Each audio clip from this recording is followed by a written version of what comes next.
A grotesque scene in Kuwait. More than 24 killed by a suicide bomber at the Al-Sadiq Mosque, many of them Shia worshippers at Friday prayers. ISIS claims responsibility, and with that, an old U.S. enemy threatens a new one. Muqtada Al-Sadr, the radical Iraqi Shi'ite cleric, outraged at the destruction he saw at the mosque, issues a personal message to ISIS leader Abu Bakr Al-Baghdadi.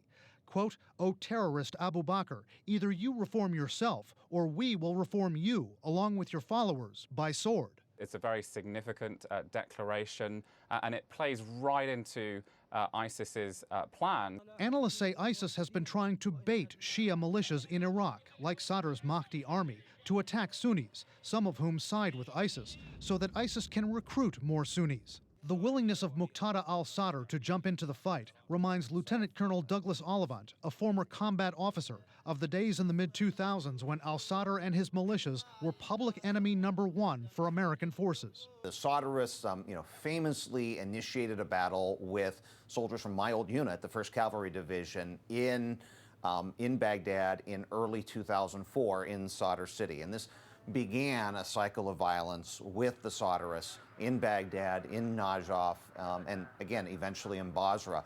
And there was a good 4-year period from early 2004 to early 2008 where fighting against the Sadrists, the Jaish al-Mahdi, was a daily activity for the U.S. Army.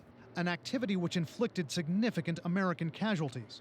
Ollivant says Al-Sadr's fighters were tough enemies in urban warfare, effective with bombings, sniper attacks. Al-Sadr was formidable enough to have a U.S. bounty on his head, and his forces are believed to already be battling ISIS in parts of northern Iraq.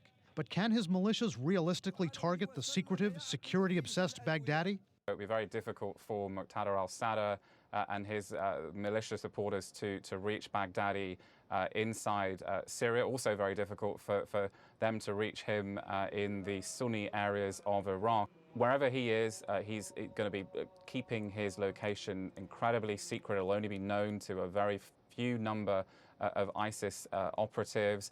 He's going to be limiting or eliminating his electronic footprint, not using a cell phone.